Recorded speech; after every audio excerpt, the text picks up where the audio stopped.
Hello friends, कैसे हैं आप लोग। आई होप आप सब अच्छे होंगे एंड स्पेशली दो students who couldn't clear the examination. मैं पूरी तरह से समझ सकती हूँ आपकी जो सिचुएशन है।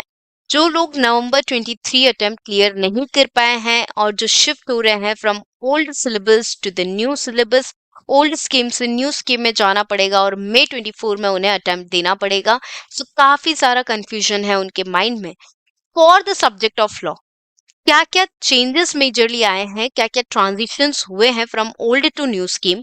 If we check the syllabus point of view, अगर हम सिलेबस की बात करें तो हमारे पास पहले अदर लॉ में हमारे पास 4 चैप्टर थे। General clauses, interpretation of statute, contract act था हमारे पास, and we had negotiable instrument act, जो दोनों हो चुके हैं डिलीट और जिनकी जगह हमें मिल गया है foreign exchange management act. That is a new edition in our other law. The second thing is, अगर हम कंपनी लॉ की बात करें हैं तो एक चैप्टर और ऐड हुआ है। चैप्टर 1 to 10 तो है ही, साथ में चैप्टर 11 हमें यहाँ मिल चुका है। That is companies incorporated outside India, that is foreign company वाला चैप्टर। इसके अलावा एक और टॉपिक ऐड हुआ है कॉर्पोरेट लॉ में, that is LLP act. LLP act incorporate हुआ है, तो फाउंडेशन से यहाँ पे शिफ्ट किया गया है but with some major changes. As it is नहीं है, फाउंडेशन में काफी लिमिटेड था एलएलपी एक्ट, यहाँ पे पूरा डिटेल है। बहुत सारी डिटेल्स यहाँ पे इनकॉर्पोरेट की गई हैं इन द एलएलपी एक्ट। जो दूसरा मेजर चेंज आया है वो ये है कि पहले 60-40 का रेशियो था कॉर्पोरेट एंड अदर लॉ का, नाउ इट इज 70-30। 70 मार्क का आपका कंपनी लॉ हो गया है और 30 मार्क का आपका अदर लॉ हो गया है। The next question in your mind is, ma'am क्या हम पुराने स्टडी मटेरियल को रेफर कर सकते हैं at least for the chapters which are as it is in the syllabus.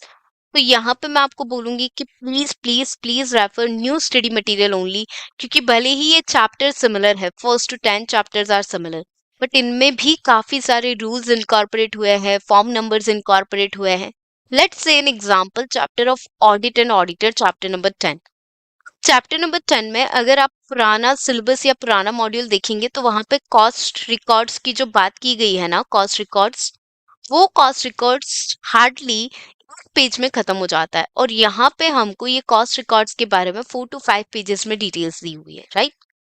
अगर हम voluntary revision of financial statements की बात करें, chapter number 9 voluntary revision of financial statements की बात करें, तो पहले हमें प्रोसीजरल एस्पेक्ट्स नहीं दिए थे इसके कि क्या प्रोसीज फॉलो करना है, बट वो प्रोसीजरल एस्पेक्ट्स अब इसमें ऐड हो चुके हैं।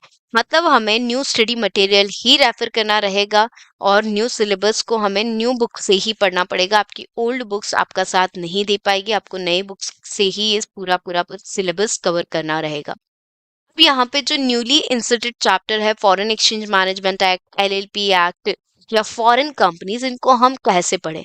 तो सबसे पहले आपका फर्स्ट जो फोकस होना चाहिए that should always be on study material. मैं हमेशा बोलती हूँ स्टडी मटेरियल इज और भगवत गीता, वो तो आपको पढ़ना ही है। इसके अलावा आप हमारी परफेक्ट प्रैक्टिस बुक्स रेफर कर सकते हैं, जहाँ पे काफी सारे प्रैक्टिकल क्वेश्चंस हमने इंसर्ट किए हैं related to newly inserted chapters. काफी सारे हमने प्रैक्टिकल क्वेश्चंस वहां पे इंसर्ट किए हैं, जिसमें ये न्यू चैप्टर्स के क्वेश्चंस भी आपको मिलेंगे ताकि आप उन्हें प्रैक्टिस कर पाओ। ठीक है फ्रेंड्स। अब now there are some more doubts relating to the transition that you may have in your mind कि कैसे हम इसको प्रिपेयर करें, कैसे हम इसको पढ़ें। जो आपके फर्स्ट 10 चैप्टर है उसमें मैं आपको डराऊंगी नहीं, बहुत मेजर चेंजेस नहीं आए, कुछ कुछ चैप्टर्स में मेजर चेंजेस आए। तो आप आपके एग्जिस्टिंग नोट्स और न्यू स्टडी मटेरियल से एक बार भी अगर आप रीड करते हैं तो आपको डिफरेंसेस इजीली पता चल जाएंगे। ठीक है।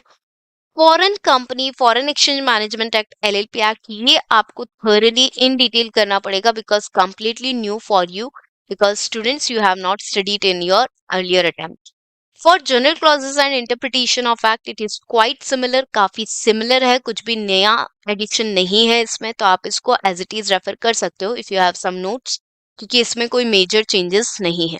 So that is how you can prepare for your May 24 attempt. And if you still have any query, you can approach to us. We are always available for you. All the best, my dear friends. Don't be scared.